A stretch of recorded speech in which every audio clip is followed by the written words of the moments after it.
that the recording is started. Let me introduce our panel for today. So we have with us from my top right, we have Julia Hiltscher, who is the Director of Corporate Social Responsibility at ESL. She is the first woman winning a title in the World Cyber Games. Julia has become an integral part of esports. She is also the editor of the Esports Yearbook and a board member of the Esports Research Network. Her PhD thesis is called Dota 2 and League of Legends, two of the world's most popular video games, their cultural aspects, their genre, and its definition. In the thesis, Julia thoroughly examined the two games from a cultural, ludic, and game studies perspective. So welcome on board, Julia. Next, we have to me from my bottom right is Melissa Chaplin, who has a background in marketing. She currently works for Robot Teddy, having designed. So she currently works for Robot Teddy, and she has previously designed strategies for indie games of all shapes and sizes. Before working in games, Melissa completed a PhD in intercultural communication and intersectional feminism. She is the founder and host of Games Industry Lunch Club, an initiative to foster closer connections between individuals working in games. So welcome to Melissa. And then to her left, we have Rui. Rui is a games user researcher at Player Research. He's got all sorts of exciting insights to all manner of exciting devs from indie to AAA. Rui holds a PhD in information sciences and technology from the University of Coimbra in Portugal. Sorry if I butchered that. Hopefully that's right. In a past life, Rui was a writer for IGN Portugal and a professor at the university level, lecturing all things video games related, from HCI to game criticism, design, and even engine programming. Rui's past research interests cover both the study of artistic experiences in video games and authorial approaches to procedural content generation.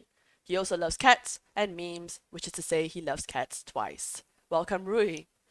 And finally, we have Max. Max studied experimental psychology at York, after which he studied neuroscience at Oxford, where he completed his master's and PhD, which focuses on the neurogenetics of Parkinson's disease.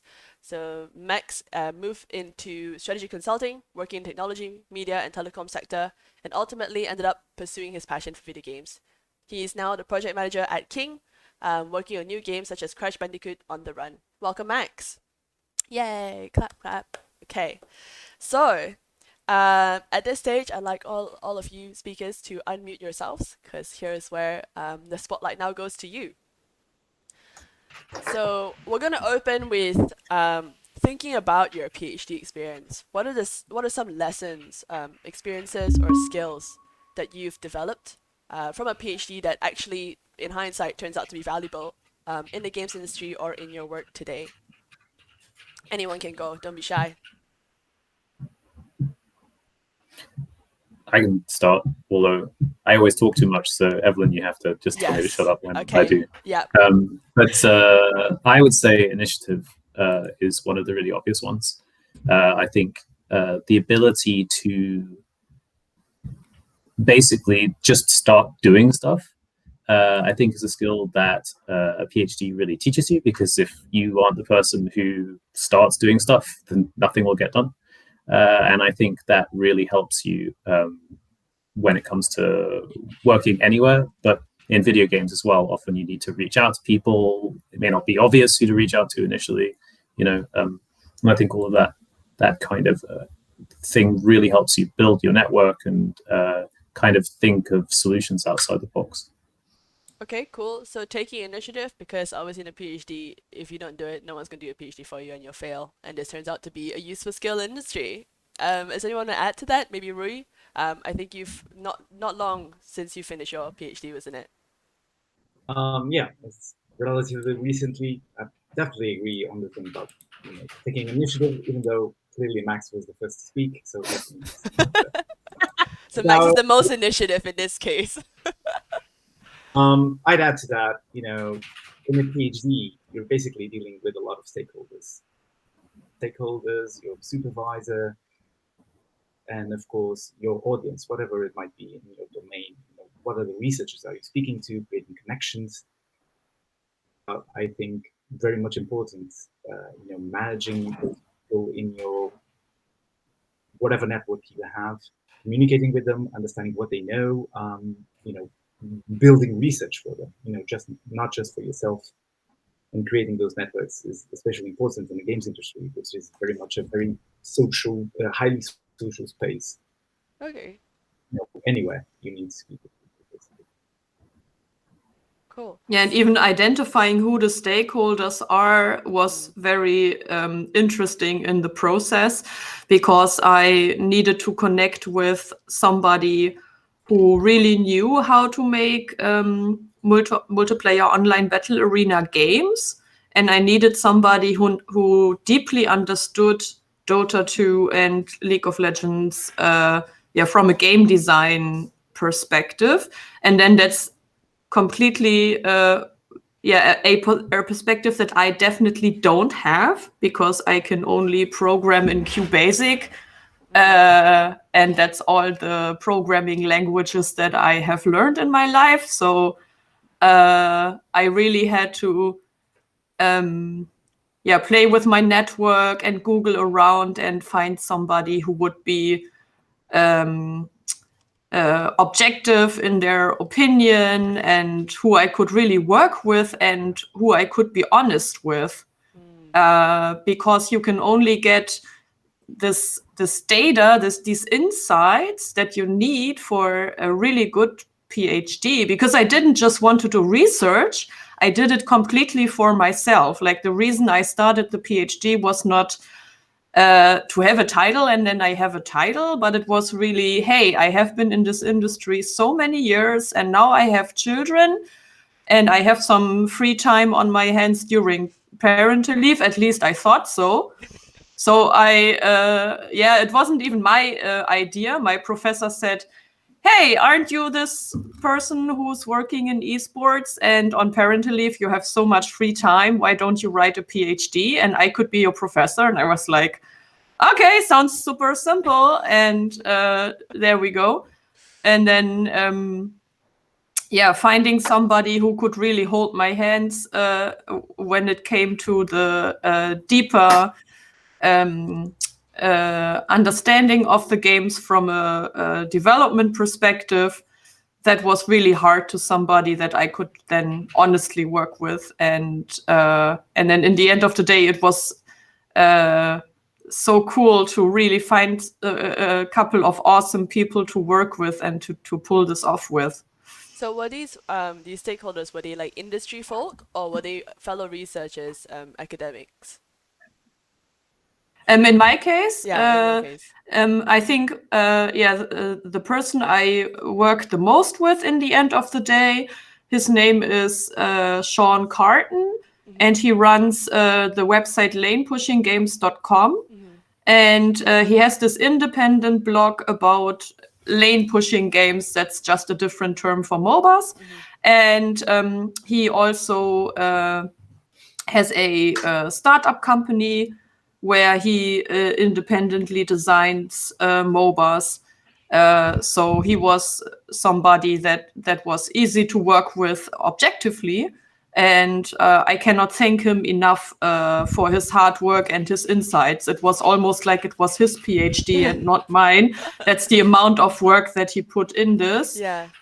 He was not the only one, but if you are watching this, Sean, you're amazing. Like, you're one of the few people on this planet who really understand MOBAs from a game studies perspective. Oh, that's perfect. So I think there's two interesting things that have been brought up so far. So there's one, like taking initiative, and then identifying stakeholders. And I think the blend between the two is like the initiative to reach out to stakeholders, which I think if you're in a PhD and you're maybe not so extroverted or not so comfortable putting yourself out there, how do you go about doing that? I know that, at least for me, sometimes I feel like, oh, I'm just a PhD student. Like, why would anyone want to give me their attention? You know, why would anyone in the industry want to spend some time on hearing what I would like from them?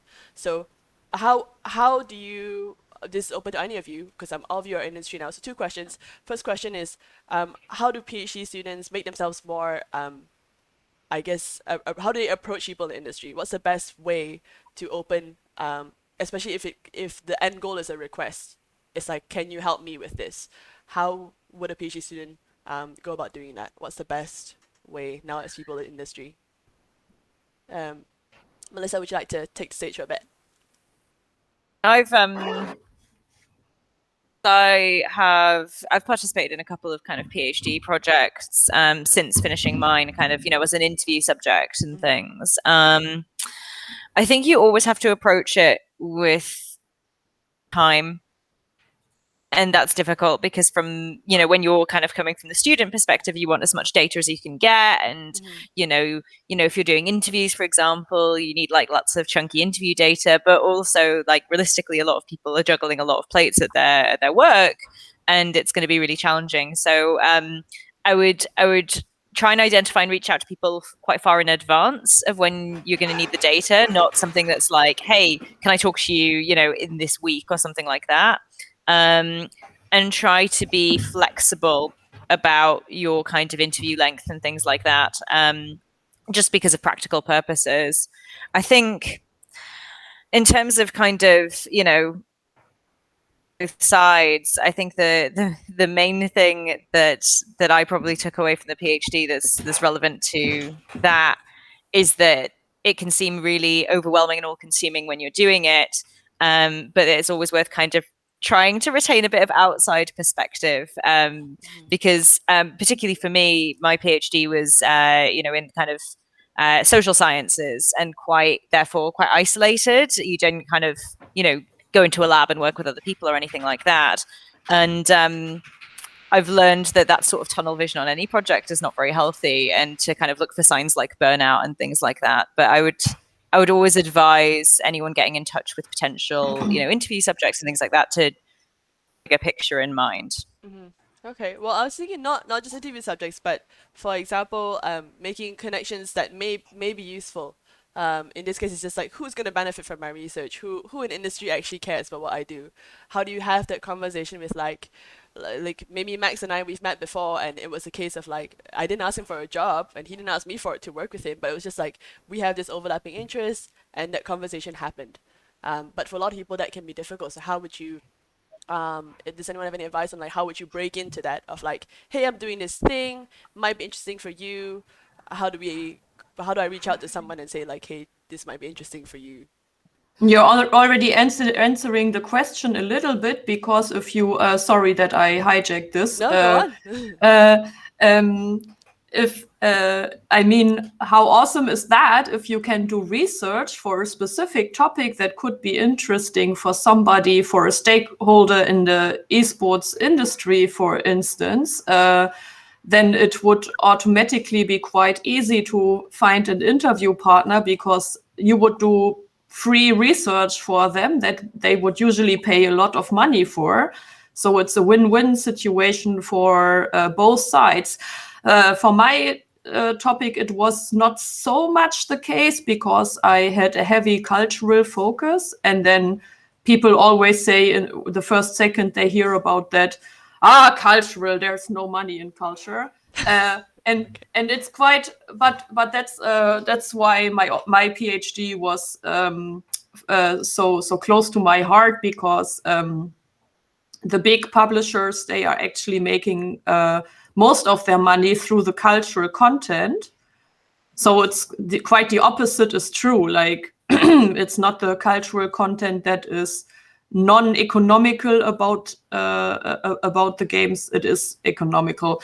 And you also mentioned earlier, what do I do if I'm maybe too shy to approach somebody? And I have often been on the other side of things. Like students often approach me and say, can you fill out this questionnaire, or could I interview you for my bachelor thesis or for my PhD?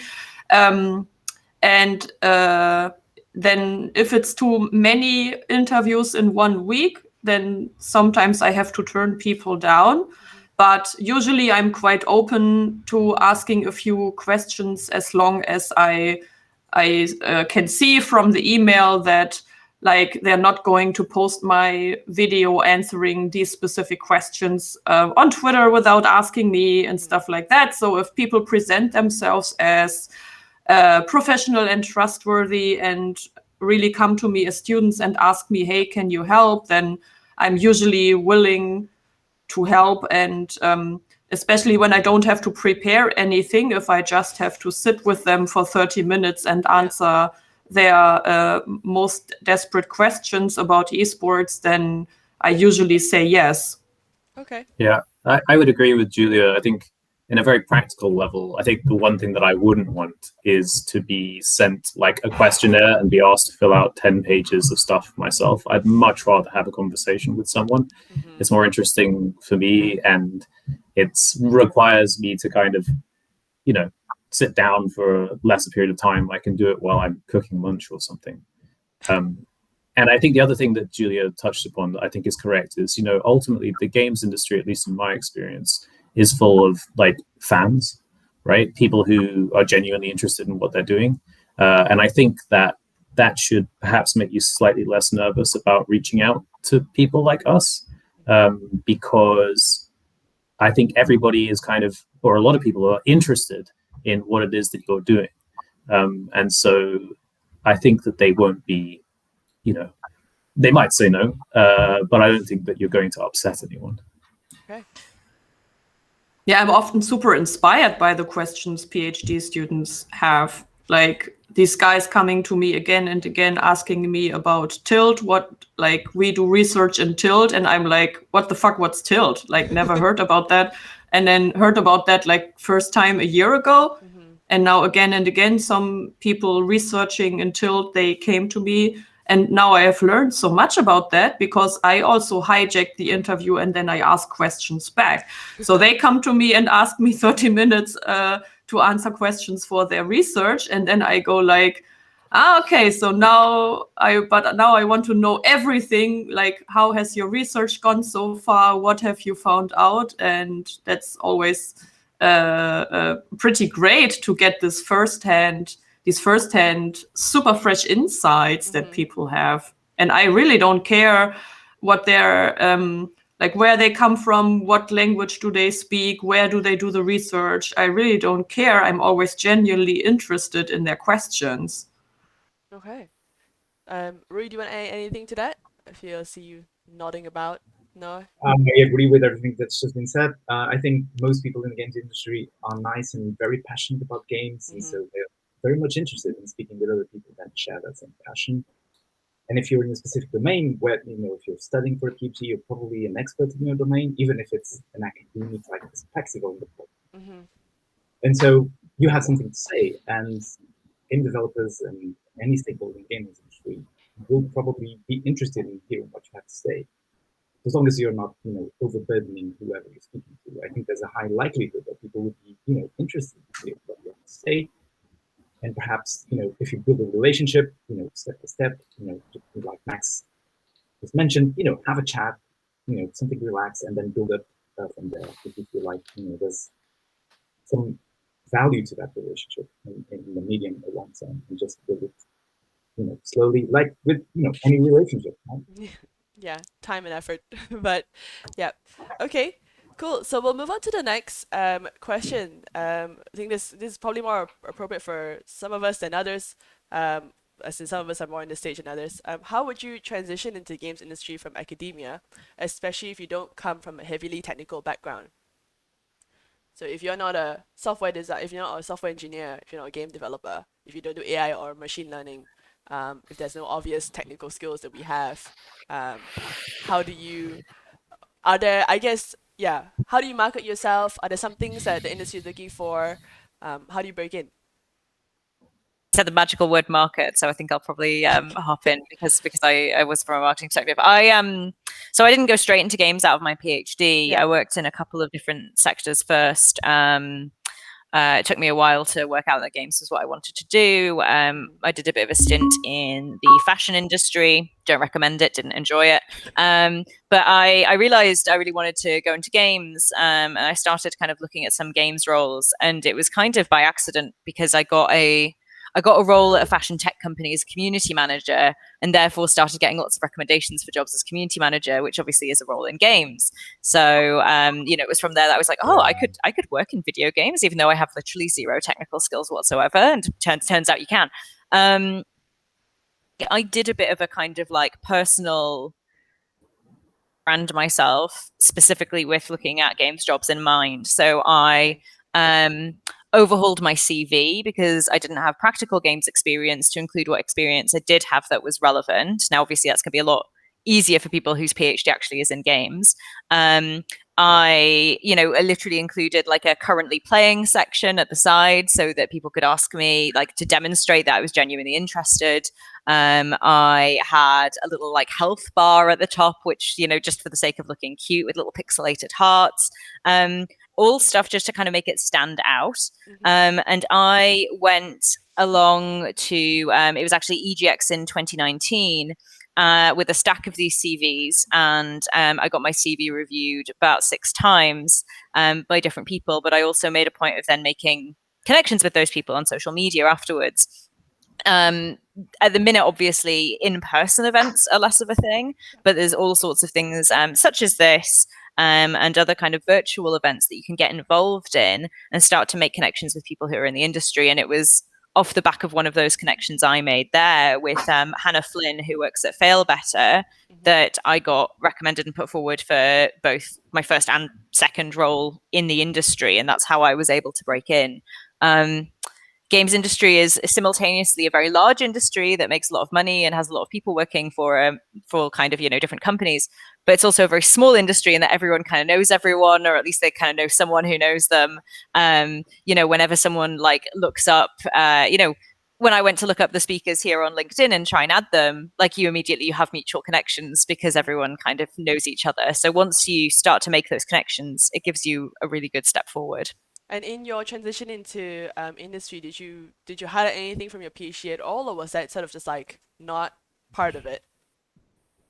The fact that I have a PhD, that can go different ways, because there are some people and companies that will look on that and be impressed by it and say, this is, really respect that you've got a PhD and look these skills that you've gained from it. There are lots of companies and games and jobs in games where you don't need an undergraduate degree to work there. And sometimes if you come across as if you're kind of putting yourself forward as like, oh, hey, I'm Dr. Chaplin or whatever, then people can be a bit like, okay, and be a bit put off by that. So it's a bit of a gamble. You have to kind of work out on a case-by-case basis how you think it's going to go down. Ultimately, I made the decision that I didn't want to work somewhere that was going to had a PhD, spent 4.5 years getting it. So I'd rather not have to kind of downplay it too much. Highlighted that. And the best tip I had was from Hannah Flynn, which was to look at the job description and the key skills they're asking for and have a key skills section at the top of your CV that highlights how you fulfill each of those key skills. And obviously there'll be lots of those that you can demonstrate. So tons of job descriptions will ask that you're good at presenting. Most people who've done a PhD will have to do a lot of presenting on their research. And so you could be like, key skills, public speaking. I've presented at X international conference with my research. That sort of direct link makes it very difficult for people to not see the relevance of what you've done. Right. Okay. I'm sure people like Max or Rory also have these kind of experiences. I think Max, I want to hear from you because your PhD is obviously quite different. Yours is the neuroscience of Parkinson's disease, the neurogenetics of Parkinson's disease. So it sounds very far away from what you currently do now. It certainly was. How did that, if at all, help you in your sort of transition? Yeah, sure. So I mean, I always loved video games, but I think when I was younger, I never really took it that seriously. I thought that it was a bit of a childish pursuit. And so I kind of just was like, oh, no, that's a thing that you like to do. That's not a thing that you do for your job. So I kind of pursued a more serious career.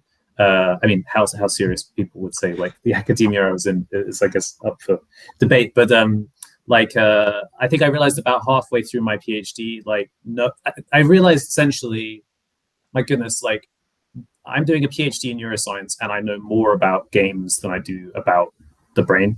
And I'm much more passionate about games than I am about the brain.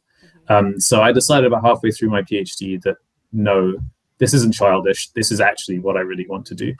But obviously, as you pointed out, I was in a slightly difficult position because yeah, neuroscience PhD is exactly adjacent to the video games industry. So I made a very deliberate kind of arc towards the industry by first getting a job in a strategy consulting firm. Not because I wanted to do strategy consulting, but I knew that that was a way that I could position myself so that the video games industry would value me. And the day that I got into consulting, I basically made a beeline for every single project that had anything to do with the creative industries, and made it a real nuisance to put me on projects that were not to do with those things. I think obviously not everybody is going to be. The lucky thing about being at Oxford is consulting firms don't care where you come from. They'll just kind of hire you because of this kind of snobbery that exists within the consulting industry.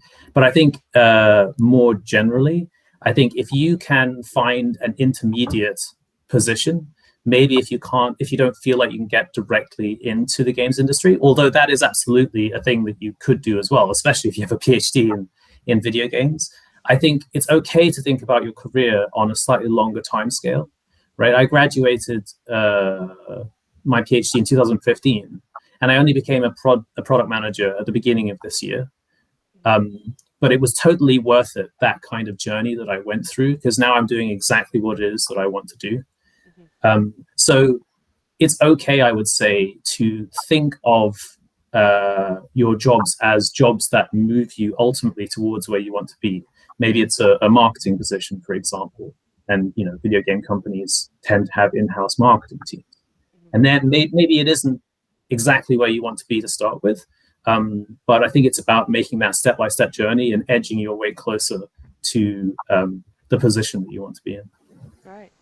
Yeah, so it sounds like it actually sounds a little bit like what Melissa said about identifying key skills. But so Melissa's taking it from the point of like this is what I got from my PhD, and you're more of like this the skills I want to get. So you've kind of just crafted your way into it.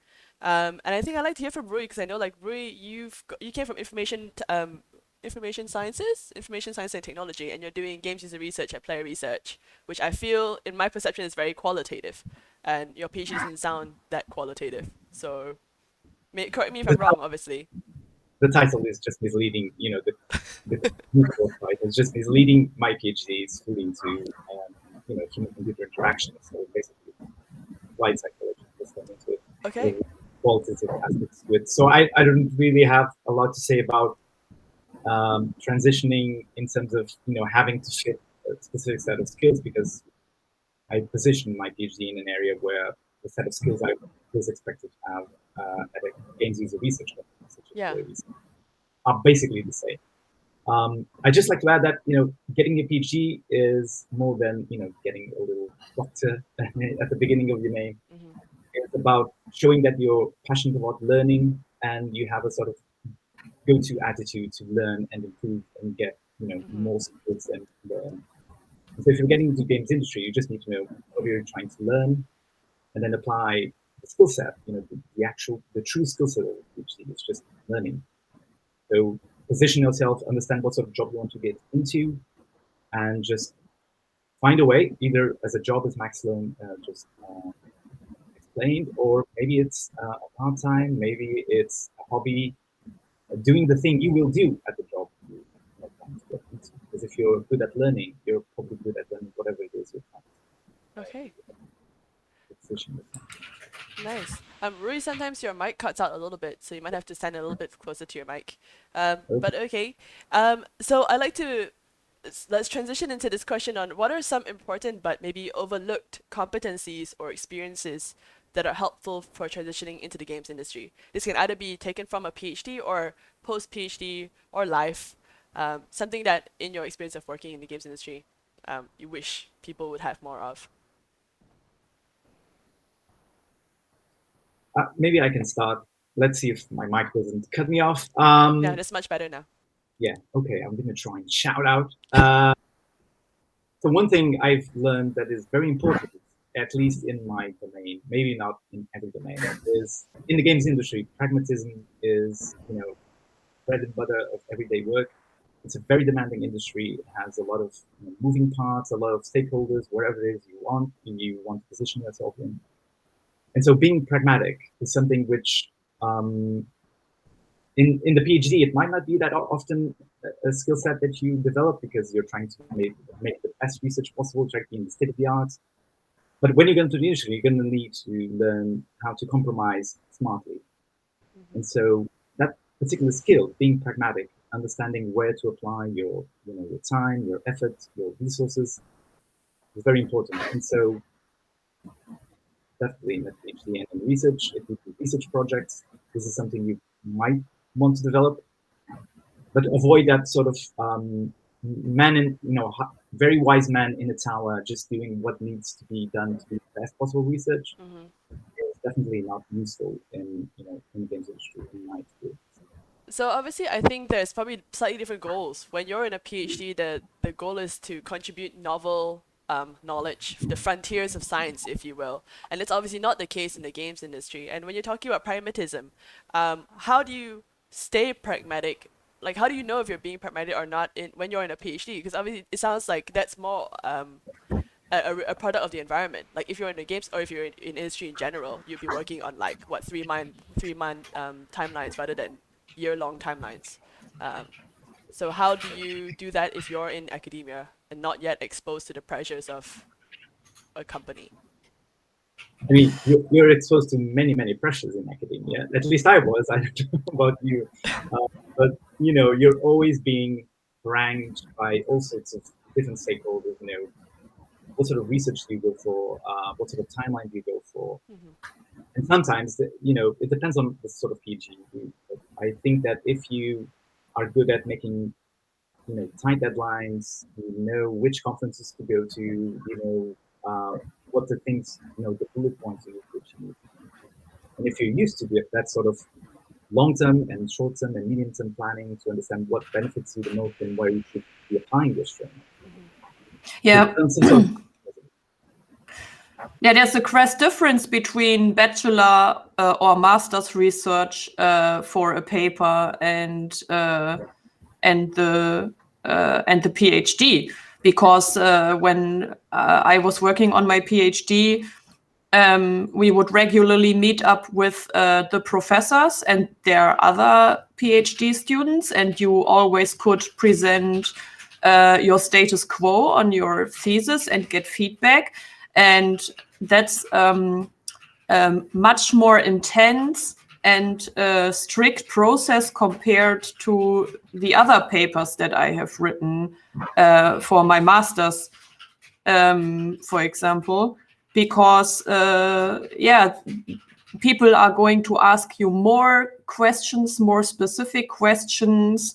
When you're writing a master's, you might not even be in such a work group, and the professors won't give you this feedback, and there you easily suddenly you run into walls and you see, hey, I'm not thorough enough in this sector, or I have completely forgotten to write one chapter about this and that, because if I don't write this chapter, then the entire paper doesn't make any sense. And then you have to be very pragmatic, as Rui said. How much time do I still have left?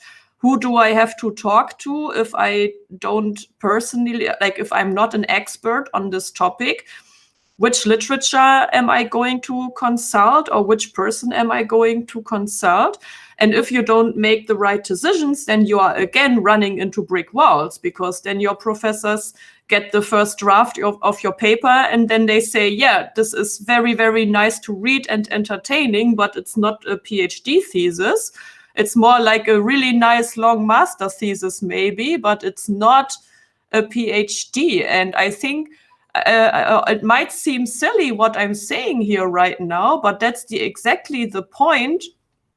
The difference between somebody who graduated from their master's degree and somebody who has finished their PhD thesis. which has also been said that it's on the frontiers of science. And because it is completely changing who you are in the process. I have definitely been a completely different person the day I said, okay, I can write a PhD. What am I writing about? And then finding out what would make sense to be looking into, and then actually writing it, and then having people tell me, yeah, this is nice, but this is completely, like, why is it even in there? And then this completely makes you a different person. And I think in the end of the day, for your colleagues in your workplace, much more pleasant to work with, because you are calmer and more structured, more pragmatic, because you have gone through this extreme process, like coal being pressed into a diamond, almost. Yeah, so for you, I know you took, Julia, you took some time out from your work to do this PhD, obviously doing your maternal leave, which is kind of crazy. But since coming back into this role now as director of CSR, has doing a PhD changed your perspective in any way of how you work today? Yeah, I think for me it really worked that I feel calmer and more settled now, because I have more perspectives on the games and esports industry that I had before, because I was constantly working at ESL Gaming basically since school, like, and not since high school, not since graduating, but almost working for ESL since I was like 18, 19 years old. And then my husband and I decided to have children, like around the end of 2013. And I was like, no, I can't leave ESL behind. It's my baby. Like, I helped build it. And I at that point in time, I was helping to run the community management there, which was a very interesting team, doing managing the community, doing the news on the websites, traveling to the events and doing live reports from our bigger events and all that stuff. It was an awesome job to have, especially because for several years I did that parallelly to going to university. And then my professor said, hey, you're this girl who is working in esports. My sons are such fans, and I can be your professor. Then I really did the PhD on my 2 parental leaves, like starting 2014 when I had my first daughter. And I think it wasn't clear to me that while you are interacting with your baby when it's like 6-7 weeks old, you can still read and write, but then once they start crawling, it's kind of over.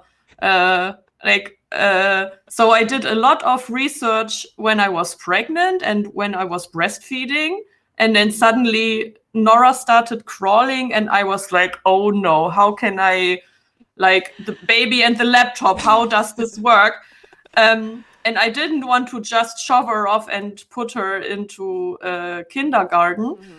So the only option was to always write when she is sleeping. And babies are sleeping a lot, but only a few hours at the time. So it was always like breakfast, typing, then the baby is awake, then it's asleep, then typing. It was kind of crazy. So the most typing, the most actual writing I did when the second child was in kindergarten as well. That's and you pretty see crazy. that really made me a different person, because but it also, I can only recommend that, even if it sounds crazy, because what you are missing the most, I think, when you are on parental leave, it doesn't matter if you are a man or a woman. There's lots of men in my city around me I can see who are doing the paternal leave from day one and then really do it for 2 years. it's very isolating when all your friends are still going to work and you are the only one at home with your baby. It doesn't mean that it's not beautiful to be home with your baby, but it means that your baby is the only person you can speak to during the day, and people that are not your closest friends that you meet in the park. So having the PhD and be able to give your brain something to chew on intellectually other than like, when is the next diaper, that's awesome, because then you have this balance between interesting intellectual work and cuddling with your young ones. I think it was really nice, and if you're able to juggle that, then what obstacles could there be in the future that you couldn't deal with? Because afterwards you are probably the best project manager there is, because you have to manage everyone, yourself, your family, and everybody you work with on the PhD, so that you can meet deadlines. And I think that was a lot of fun. It was sometimes terrible, but it was also a lot of fun. And and I think this makes me a much nicer co-worker now, because I'm much more understanding when people don't meet deadlines. Because I think when I was really young, in my 20s, I was pretty not so patient with teams and co-workers around me when they didn't meet deadlines. And now I understand it much more when people have other obstacles. If people get sick, then I always build my plans including that, like assuming that things can go wrong and giving it more time. And if you plan much further in the future, then your work is going to be so much better, and you can take everybody with you on the journey. Yeah, no, that's beautiful. So I think the experience will be a bit different from Max, Rui, and Melissa, because I believe all of you came, like, you did a PhD and then you went into industry, right? You didn't like work for a few years and then do that. So I guess the question really is have you noticed any general like differences in the people who do have PhDs in the games industry versus those who don't, either in the way they work, how they think, how they treat others? Floor is open to anyone. Yes, Max. I definitely, I think one of the things that I perhaps was quite surprised by is the lack in some circumstances of an appreciation for like progression of logical thought. Okay. Right? Like, I think this is true, therefore that would mean this is true, therefore that would mean this is true, right? Which is kind of like scientific thinking in general. And I think because the games industry, I would consider to be a creatively led industry, I think very often it's like lumped in with tech, whereas I think of it much more, say, like the films industry, where the creatives are often leading things, particularly in the AAA space. And that idea of like, let's build a logical argument here or a progression of thought is not something to be assumed. And obviously is something that exists typically within PhD students, or at least certainly from the scientific side. And I think that was, and sometimes is, quite frustrating for me when someone can say, yeah, I don't think so. And you're like, well, why do you not think so? And they say, well, it just doesn't feel like that's true, or in my opinion or my experience, that's not true. So that being said, it's a really valuable trait, in my opinion, still to have, which is the ability to kind of think things through. But you might find that it's something you have to fight your ground on more than you would expect. Yeah, I think so. Rui, Melissa, do you want to add to that? I mean, I don't know that I have a big enough sample size of PhD students in the games industry to say that they're particularly like different to other people in the games industry and so on. I think that you know, one of the things that I do notice is that people who come from kind of academia are like writing, which isn't necessarily a bad thing at all, but sometimes games industry internal documents can be a lot more informal than you might be used to if you come from a PhD or even a master's background, written in a much more chatty way. That that can be a bit jarring for me, because I read it, and to me, reading it from an academic background, it almost reads like rude. So you kind of find yourself reading it like, oh, okay, like this doesn't feel formal enough for me. But that's that's a kind of minor cultural thing to do with the fact that people are coming at it from different angles. But yeah, sometimes you might find that just the tone of things like presentations and documents and stuff like that is not what you'd expect in an academic perspective, and it can be a bit jarring. So that's something I would definitely want people to like look out for. Okay, I see, Rui, you did a lot of nodding and laughing. I feel like maybe you resonate. Definitely. So at Play Research, we have to build reports for our clients, for game devs, and the natural tendency in a researcher is to do write big tomes of text explaining all the depth of why things are happening, and very theoretical, very dense, and very formal. Unwinding that and making it short and sweet and very accessible and very nice, making it snappy and fun. I wasn't used to do, even though researchers are good communicators. We're communicating for a highly specialized kind of audience, and we're using that sort of in-depth, thirsty audience for knowledge. Then suddenly you have people who have like 5 minutes, and you need to get everything across to them as smartly and shortly, and still insightful, still deep, but with much more tighter restraints in terms of time. And you can't be all do nots and let me explain this. So that's definitely something I had to refit. And if you're a PhD student, do try to have a more accessible language and a more casual tone. That's good. Yeah, I third that. I think I'm often struck by, I'll look at something that someone has put together, and they'll be putting like GIFs of memes and things like that in their presentations.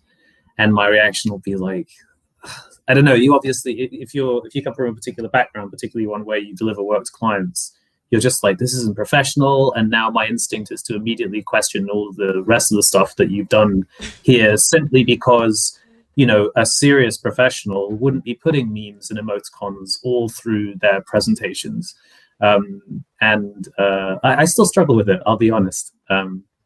But realistically, there's no reason why someone putting memes in their work means that their work is not good.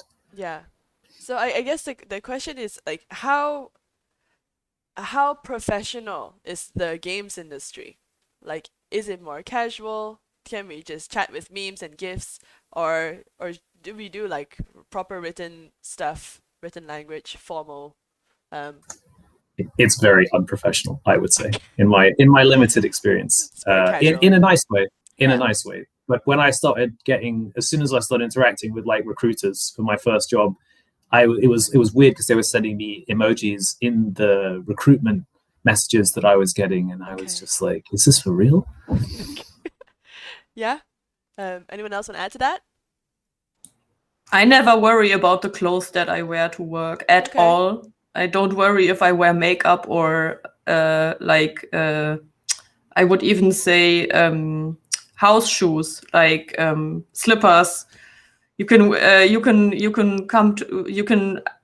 if I wanted to, I could just leave my pajamas on and go to work, and nobody would even say anything. I don't do that, but I do ESL sweatpants and shirts if I want to. And now we have Corona home office anyway. So everyone's wearing that anyway. That's the uniform. Yeah. I've seen people I've seen someone in a dressing gown before in my old work. So it's always super awesome when you have new co-workers who might not come from esports and who might not know so much about what is everybody else wearing in the office, and then somebody might come in with high heels and nice costume or ties, and you would be like, oh, that looks nice, okay. And then you're reminded like, oh, what am I wearing? Oh, some shirt, I don't know. And that's always super interesting. Okay.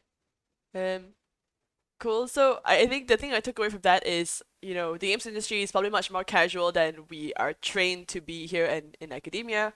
But importantly, science communication, or like being able to talk in, I guess, in layman terms, really, and quickly to get your point across is a skill that all of us should be. If we're in academia now, we should really be working on that. Are there any, is there any advice on how we can start doing that? Anybody?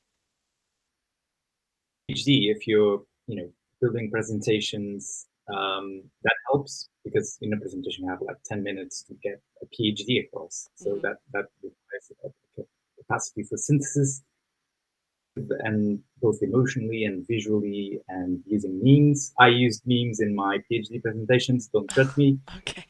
If you do that, you're already positioning yourself to fail at the jury. No, to be good in the. If you do that, it's a good idea. I think when we're writing PhD theses and papers, we write, very dense and very analysis. Mhm. To speak with people from outside, in other social circles, like your friends, your mom, your pop, your sister, whatever. Oh, you cut. PhD. Oh, Hold on. You sorry. cut out for like 2 seconds. Repeat the first 2 seconds of that sentence. I was like, in your social circles, you will meet people who, don't have a PhD, are not into research, and you still have to explain what you do. Mhm. And if you can communicate what your PhD is to those people, you're Yeah. actually practicing what the sort of skills you need to Yeah. have in the games industry. My professors actually told me from the start, you have to be writing your esports PhD thingy in a way that all the other disciplines are going to understand what you're talking about. Otherwise, we are going to run into so many problems. And I said, yeah, well, I'm not writing this in German because I want the paper to be accessible globally. Yeah. And I want to write in a way that everybody can understand what I'm saying.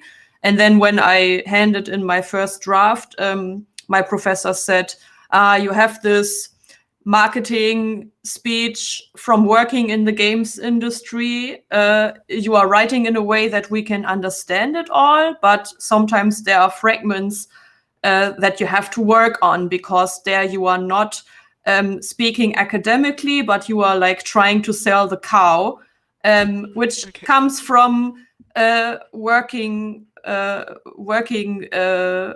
in a environment where the speech is being used with memes and speaking on eye level with the community. And but it actually helped me, because eliminating some fragments that sounded a bit like marketing speech, that was not such a big deal. But first of all, you have to write so that everybody can understand, so that when the postman rings the door, I actually did that. Like, I have a very good relationship with my DHL man. And he asked me, what are you writing about? And I explained it to him in an elevator pitch. And if you can do that, then if it's interesting to your postman, then it's going to be interesting for more people. No, that's such great advice, actually. I think definitely we as PhD sometimes we do struggle with trying to condense and really understand, like, what is it, what's the core of what we're doing. And I'm sure, Julia, you're also, I know you're trying to write a book out of your PhD, so I'm sure that will be we'll be excited to read that, to see how you've managed to communicate your work to the masses. Yeah, I'm talking to Routledge. I don't know if that's the right pronunciation, actually. Yeah, together we are transforming the thesis into a book. And your alarm is already going. Yeah, since I have been writing this in a pretty understandable, like, not so extremely academic. I don't know if probably all of you know these kind of books that are written by academics, where you need References and all that. and you need 2 hours to read through the first 3 pages to really, like, what is this? Like, how the sentences are so boxed, like boxes and boxes and boxes, and you need like a long time to get into the flow. And that's what I always think about when I'm writing. Like, don't do that. You have to, your first 3 pages have to be like 30 seconds, not 3 hours. pick up your reader so that the reader gets a chance of understanding. Yeah, no, I think that's good lessons for thesis writing as well. I mean, our thesis is like what, 100, 200 pages maybe. So if we don't catch our reader at the start, they're gonna have a rough time. 400. Okay, so that's dense. Cool. So I wanted to quickly ask one more before we open up the Q&A. Are there certain roles in the games industry where having a PhD may be more advantageous than others? The answer can be no, if it's not, but if there are, we'll be love to know. Probably the political, maybe. Yeah, of course, and you are such a good writer. Probably after going through this pain of writing the PhD, so probably lots of roles in public relations and marketing, in creative departments where you have to be able to look at texts and know, like, or client solutions, like making PowerPoint presentations that are not just bling bling with lots of emojis, but it's not so simple to make a good PowerPoint presentation about something that you want to bring across. And they are so important in communicating between companies. Like, one company wants to connect to another and wants to explain a product or wants to explain a project that they want to work on together. And you have to be able to make these executive slides where you communicate something in the blink of an eye. You have to be able to make these elevator pitches, and not everybody can do that. I think people who have done PhDs, they have a good feeling for. They would have had more practice for it. Yeah, what a good slide and what a bad slide would look like. Yeah. Okay. Any thoughts from the rest? I mean, sorry, go on, Melissa. Oh no, you go first. It's okay. I was just going to say, obviously, it depends on what it is that you've actually worked on, particularly whether it's a scientific or a kind of a more essay-based PhD. But to me, research seems like the obvious one. And then I guess a segue into that, do most games companies today have research arms? Or is it just the big ones? I guess maybe Rui can answer this question, because Play Research works with like lots of different companies, don't they? Yes. So yeah, definitely having a PhD if you want to work at Play Research is a good idea. So it's because we're researchers, so you're basically have the credential for it. In terms of companies, very large companies do have their own research departments. When it comes to qualitative research, which is basically games user research focuses on, only the medium to large companies have them, which is a mistake. They should all have them because they're very important and very good at what they do. When it comes to smaller and medium-sized, usually they do have like sort of research, but usually more quantitative, based on analytics, which is, it's a great source of data. But in my experience, you need a qualitative side to really understand what's going on. And if you Google online, you'll find many, many examples of where hard quantitative data will mislead you completely if you don't do the human side of it, if you don't understand what things are. And also, one thing that is a pattern that I find, in my experience in the industry, is that many smaller and medium-sized companies do have some qualitative research, but it's usually done by people who probably aren't very qualified to do it. Right.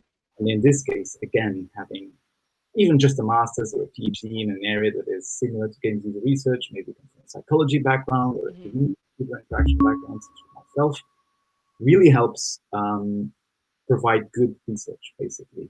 Because good research is the difference between your game being good and often being bad. So having that data and then knowing what it means and knowing where you're positioned is very important. Okay, and I think Melissa, because you work for Robot Teddy, and that's a games consulting firm. So, yeah, same question. Are there some roles where a PhD would be more advantageous? I mean, I think a PhD is quite good for any kind of consulting type role, because in a general sense, the ability to look at a situation, quite rapidly analyze it, get to know the personalities involved, and and make recommendations is something that, having done a PhD where you have to do a lot of data analysis and potentially kind of embed yourself in organizations quite rapidly, can be useful for.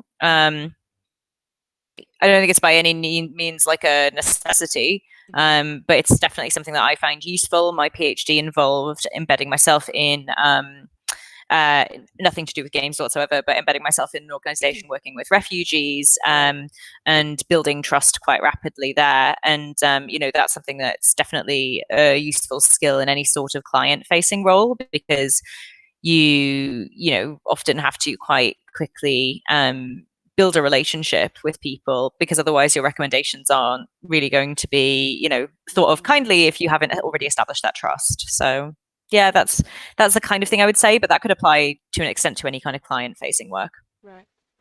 Okay. Great. So I think that wraps up all the questions from my end. We're going to open floor now to anybody in the audience who'd like to ask your questions. You can either unmute yourself and switch on your cam to ask a question, or if you feel a bit more shy, you can just type it in the chat.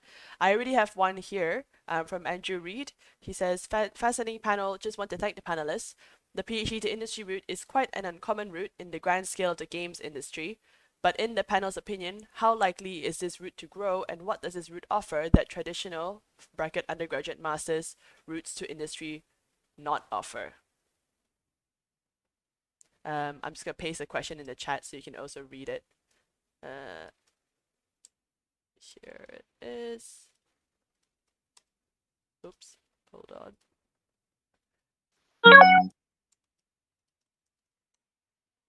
Here it is. Anybody can answer that? I think maybe this might be a question for Julia, because you run the Esports Research Network as well. So it would be really good to hear from you.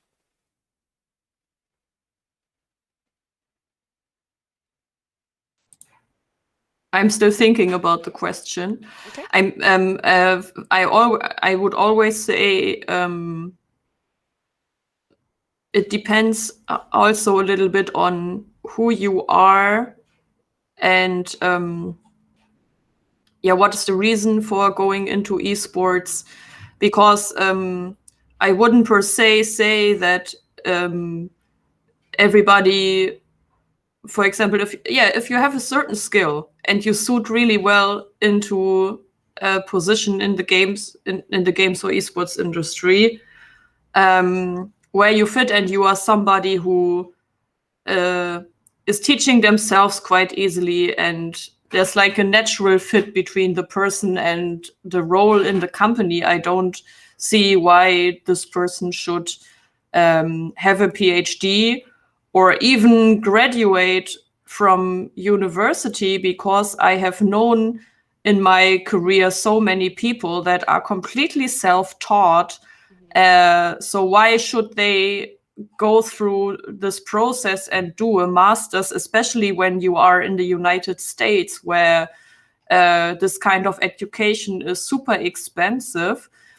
If you are somebody who is very good at self-teaching, why wouldn't you pursue a career without this academic background? Of course, that's just something, because I know people who have a career similar to mine or even higher, who didn't even graduate. So that's something you should never forget when you are talking about this.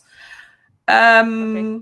So then, in terms of like how likely is this route, like from, will we see more PhDs come into industry, do you reckon, in the next 5 years, 10 years? It is definitely growing. And one of the reasons, there's many, one of the reasons is that there's much more, like ESL is, for example, I can only talk, for example, from my employer perspective. Definitely we are hiring more people who are reliable researchers that can tackle certain problems and areas for us. And we have business intelligence, so and there's more and more agencies where you can buy research for your company, so that sector is definitely growing. If it's about core game or core game mechanics that are in a Hello, Sebastian. in a board or card game that you might use in lots of digital games. Hold on. It's What is that one is happening to really so super Sebastian? light. You hit one button and then you're in the edit mode. Oh, someone, Okay. someone has spotlighted him. Oops. So there's more demand in proper research. Hello, Leah. Oh no. And there- What is going on? And there's also more professional esports organizations who have teams who are participating in leagues, Yeah. who are hiring psychologists, for instance, to directly take care of their teams. Like, they are completely in charge, and they are not only psychologists, they can also be physiologists and nutritional experts that are making sure that there's holistic training going on. And that section is definitely growing, which you can see from Twitter alone, how many researchers are there now sharing their insights that are already directly working with organizations. And I can see that from the Esports Research Network, because more and more psychology students are joining, who are then forming groups and working together. And on our Discord, there's also quite a large group of law researchers who are looking into esports law and everything around that. And they are even starting a paper, like a annual, and Nice. it's growing. Okay. So there's potentially a future. It's definitely growing. Can I hear an opinion from maybe someone else in the audience? Sorry, not in the audience, in the panel. Anybody else? You think is it gonna grow? And I think it's, the other factor. There's two sides to that equation, right? There's the side on the games industry side, and there's the side on the academic side. It's always been the case that there's more PhD students than there are academic roles, and game studies is a growing area. It makes sense, therefore, that we'll see more people who have done PhDs in this field who then transition into industry, because it's simply not possible for everyone to go into an academic role, and not everyone wants to. I realized quite early on in my PhD that wasn't the route I wanted to pursue.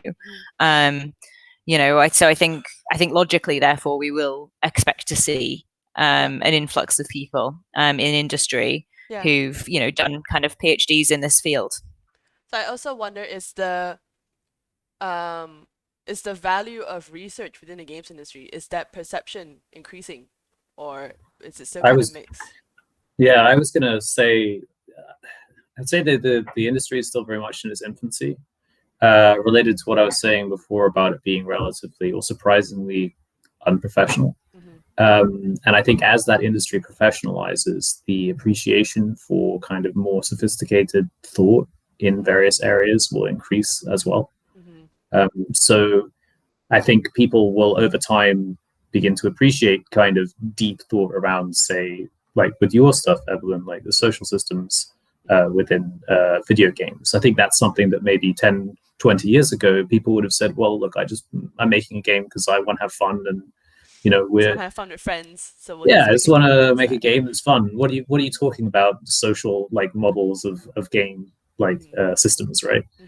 So it's increasing sophistication of the product, increasing appreciation for things from a professional standpoint. I think those are all going to drive demand for PhDs. And I guess like how much so the example that I think of whenever I think of like science in games is Fortnite, because I see a lot of Celia Holden around who did all the UX stuff.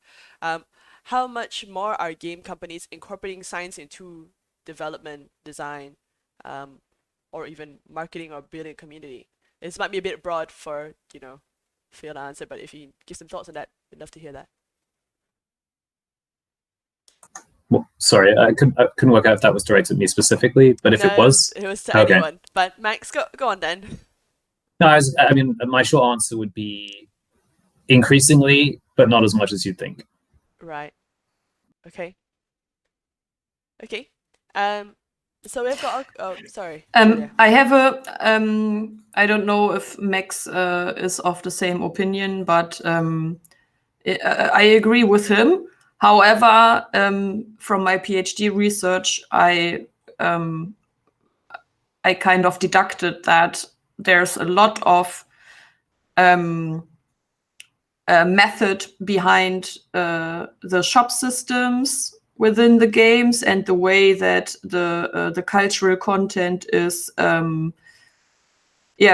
of expired by the wishes of the fan base and then sold back to the fan base immediately.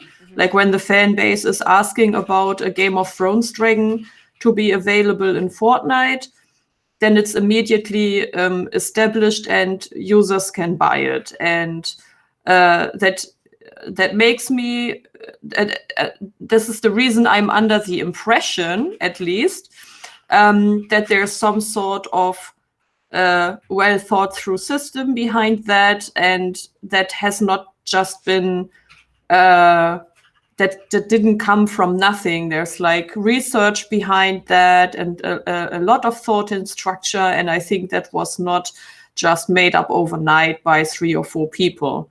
I think there's a larger system behind this, in combination with how the shops are shaped and how the in-game currency has a certain and all that.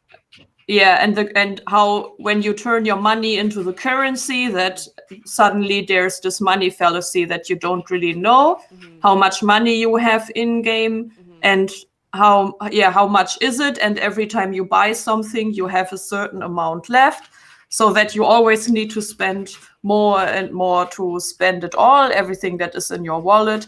And that's not just somebody had this great idea of doing it that way. I think there's a lot of thought and system behind that. So there's research. Okay. Let me just add. Yeah, go on. Go ahead, Max. Sorry. No, sorry. No, please. No, I was just going to add to what Max said, that yes, there is a lot of research, especially in big AAA or quadruple A, whatever you want to call it, companies, Fortnite is an obvious example of that. But there's a lot of research going into it. But that's not really the full picture. And I do think, as the industry matures, there will be more research into all these systems. But, the way the sausage is made today is still very much a messy process. And a lot of the business executives and like the middle management of these large companies are not research-minded people. Basically, they come from either they come from a development background or an artistic background, or maybe they come from a strictly business background. And as such, they don't have a really solid understanding of what is user research, what is a user even. And they're built on top of years and years and decades of how do you make games, and you do it based on methods that are functional.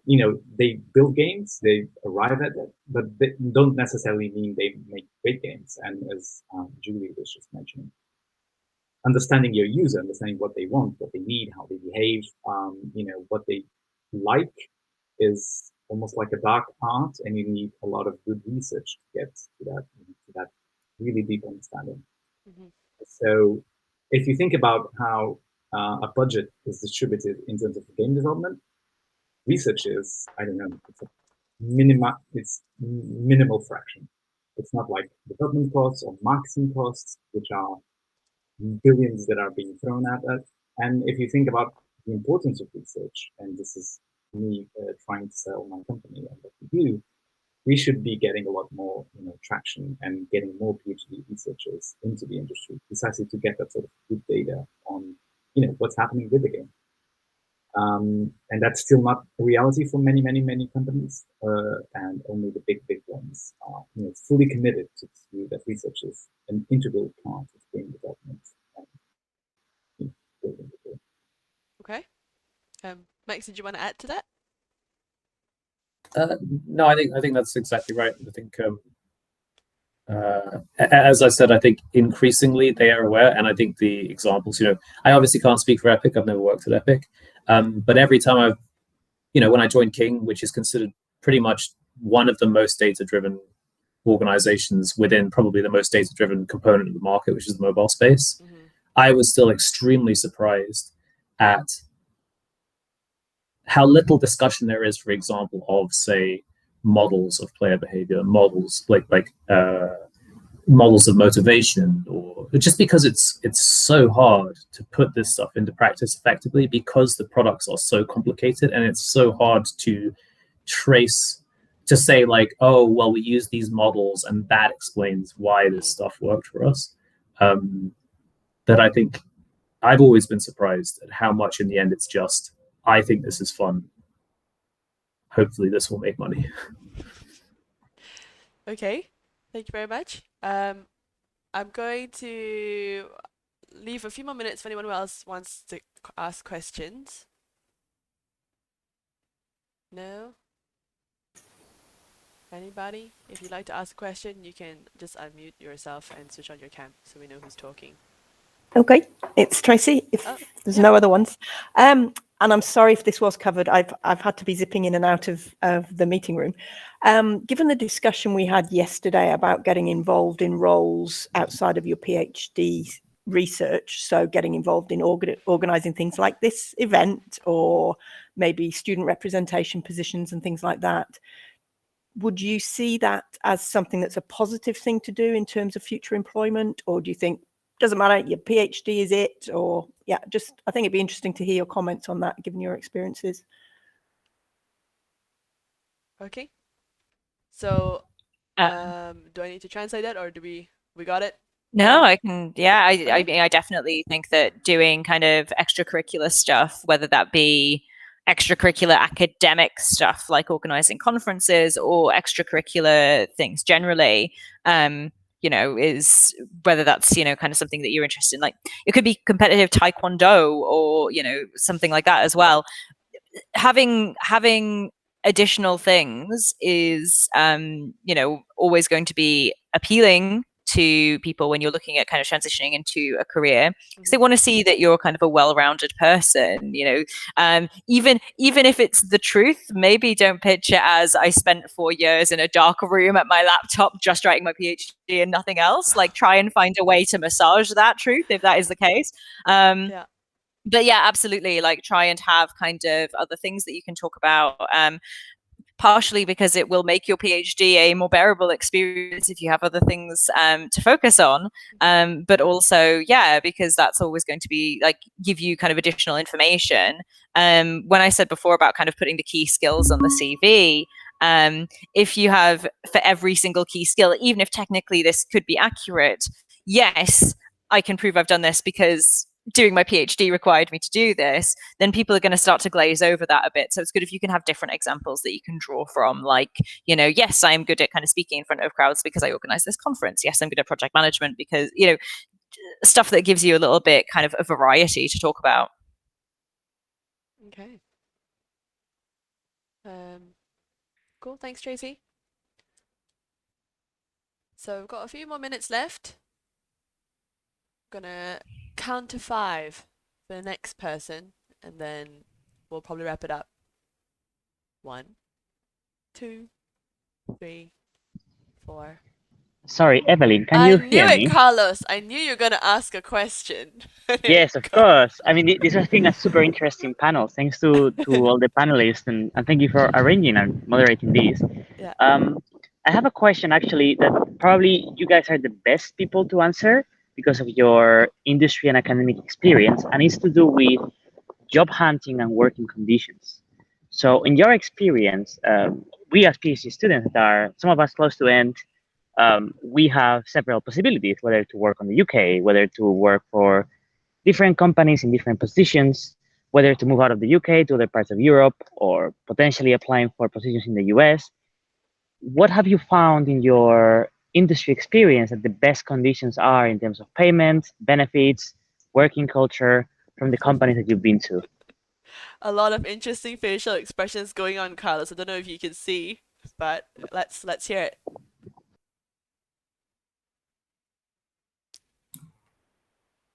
working in Germany.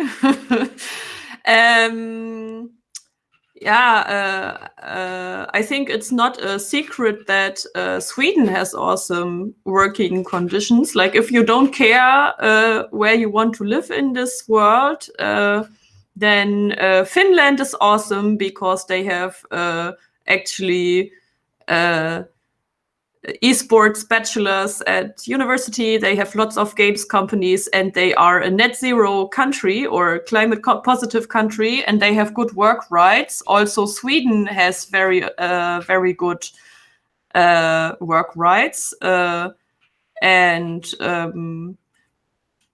don't know. And it depends what kind of person you are, basically. It's also great to work in the US or in France.